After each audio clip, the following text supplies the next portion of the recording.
Mitombo aminareo ane ny fahasoavana sy ny fiadanana avy amin'Andriamanitra ray sy Jesosy Kristy ilay tiantsika amin'ny fitiavana tsy mety levina.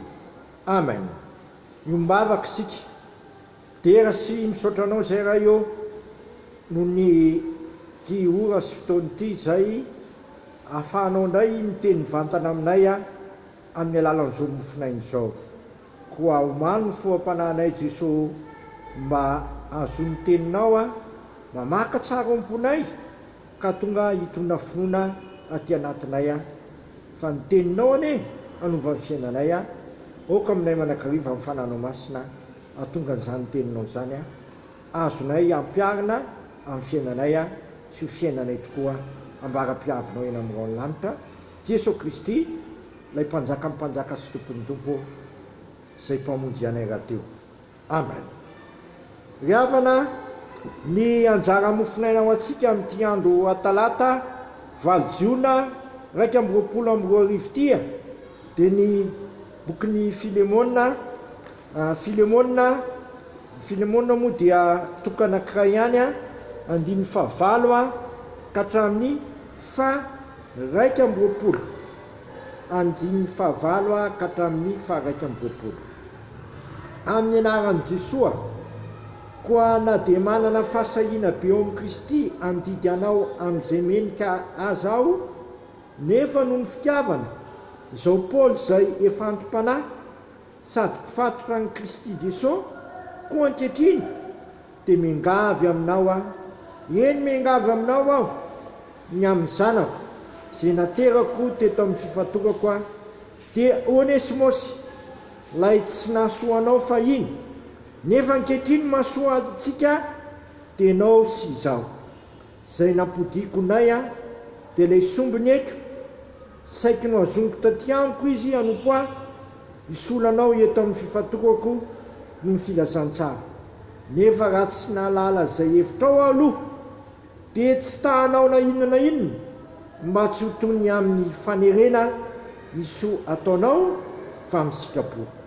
Fa izany anga no ny elan'ny vetivety dia ny manananao azy mandrakizay tsy toy ny andevo tsony anefa fa efa mihoatra noho ny andevo dia rahalahy malala indrindra fa ho ahy maika fa ho anao na amin'ny nofo na amin'ny tombo.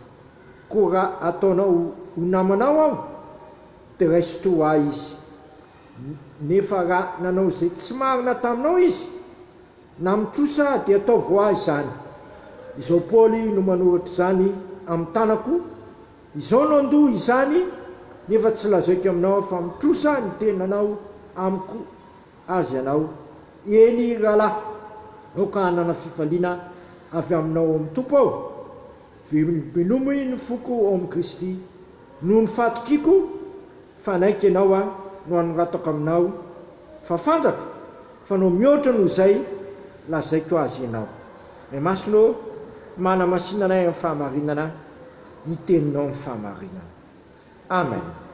Eto amin'ity lahatsoratra masiny ity ry havana dia mandravona ny fifandraisan'ny olona roa samihafa tonga lasa ny fakahala ny apôstôly Paoly.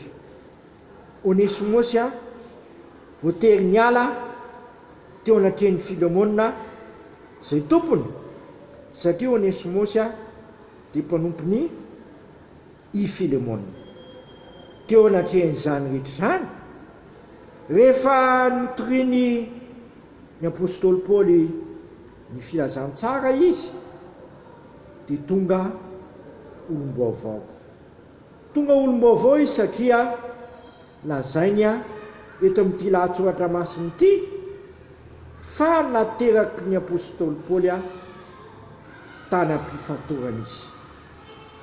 Ny hoe fifatorana dia lazana ny Paoly apôstôly anam-pigadrana. Tany am-pigadrana no natany any Onesimosy ka nitoriny filazantsara Onesimosy dia tapa-kevitra nanolona tenan'i Jesosy. Rehefa tonga amin'i Jesosy moa ny olona ray dia hovainy Jesosy ny fiainany, esoriny Jesosy ilay fiainany ratsy ao aminao sy ao amiko eo dia hovainy hanana fiainam-baovao. marina tokoa ny ambarany apôstôly Paoly amin'ilay teny malaza hoe raha misy olona amin'ny Kristy dia olom-baovao izy, efa lasa ny zavatra taloha. Zaranana teo moa nahafatesan'ny Kristy netiny teo amin'ny tenany ny ratsy vitako sy ratsy vitanao, na ny faotako sy ny faotanao, nina ny faotan'ity zao tontolo zao ty, dia niara-nombona tamin'ny Kristy teo amin'ny azo fijaliana zany faotantsika sy faotan'izao tontolo zao matsianakera ao amiko sy ao aminao tsony ny herinota. Dia nitoloran'i Jesosy ny fiainantsika, dia le fiainany fahavelomana zay nandresy ny fahafatesana, nandresy ny faotana. Zany ry havana no ateraky ny finoanan'i Jesosy ho amiko sy aminao, ary marina tamin'ny Onesimosy zany ka tonga olom-baovao izy. Zao mantsy lazain'ny Paoly apôstôly hoe efa mihoatra noho ny andeva dia rahalahy malala indrindra i Onesimosy. Hitantsika zany ery amin'ny andininy fahinambin'ny folo satria efa lasa ny zavatra taloha, efa any Kristy Onesimosy ary ny fiaina vaovao amin'ny Kristy no fiainana ivelomana ankehitriny. Eto Paoly apôstôly dia mingavy indromy verina ny teny hoe mingavy anao ankehitriny, zaho mpifatotra any Kristy Jesosy, 15 tapany farany. Eny mingavy aminao aho ny amin'ny zanako zay naterako teto amin'ny fifatorako teo Onesimosy lay tsy nahasoanao fahiny, nefa ankehitriny mahasoa antsika dia nao sy zaho.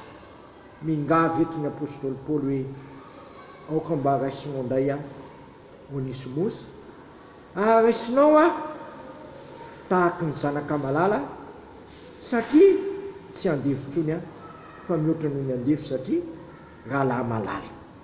Mpiray tapo ao amin'ny tompo samy manana an'Andriamanitra ho ray ary efa manana Andriamanitra ho ray tsika dia tonga mpiray tapo tena ray avokoa sika rehetra. Ry havana, zany no ateraky ny filazantsara amiko sy aminao.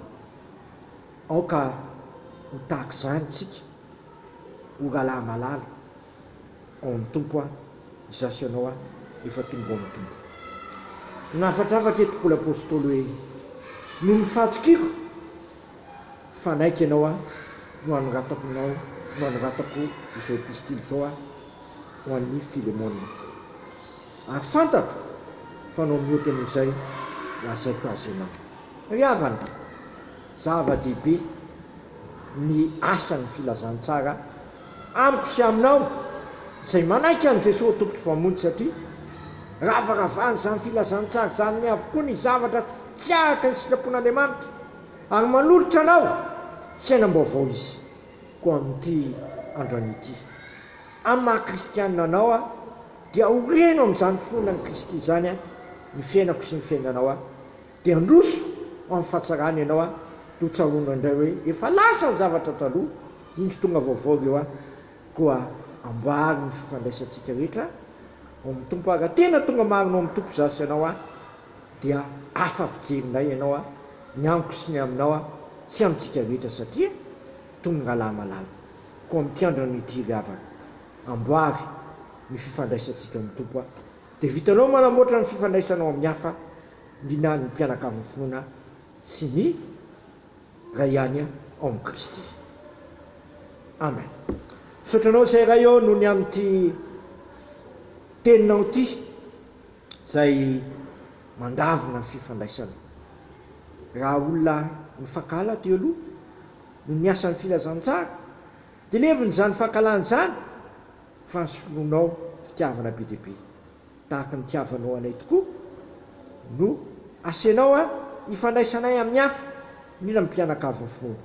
Dia taterao aminay tsirairay avy zany nina amin'ity androany ity, ary apobobo aty anatinay ny asan'ny fitiavana, tsy fitiavana eo amin'ny lela fotsiny fa fitiavana amin'ny asa sy amin'ny marina, ary tsy akasitranao ny fitiavana misy fihetsaram-bely tsy fa le fitiavana marinao amin'ny Kristy dia le fitiavana manotra ny ainy sy vonina mila eloka dia mila eloka tahaka na milanao ny elokay no kokoa mba ifamelana eloka atranatany dia sitrakay Jesosy no iomina amin'ilay vavaka nampinarinao hoe anay zay ny an-danitra masina ane ninaranao no tonga ane ny fanjakanao atao ane sikaponao mety atany tahaka ny an-danitra mino iny ny anina sazy anay ary mamelana ny elokay tahaka na melanay zay meloka taminay ary aza mitondra anay amin'ny fakapanahy fa manafanay amin'ny ratsy manao amin'ny fanjakana sy ny hery ary voninahitra manakizay amen ho tanterahan'ny tompo amintsika ane zao tsodrano zay tononona amin'ny anara iray zanakary fanahy masina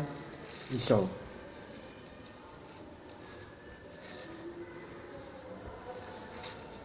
Ary Andriamanitry ny fiadanana zay nitonona an' Jesosy tompontsika mpiandro lehibe miala amin'ny maty mitondra amin'ny fanekena manakizay izany hatanteraka anareo amin'ny tsara rehetra anao ny sikapony ka hiaso anatinareo zay kasitrahany amin'ny alalan'i Jesosy Kristy ho azany ny voninahitra manakizay amen. Voninahitra ane ho an'Andriamanitra rery any amin'ny anaran'ny Ray sy Zanaka ary Fanahy Masina amen.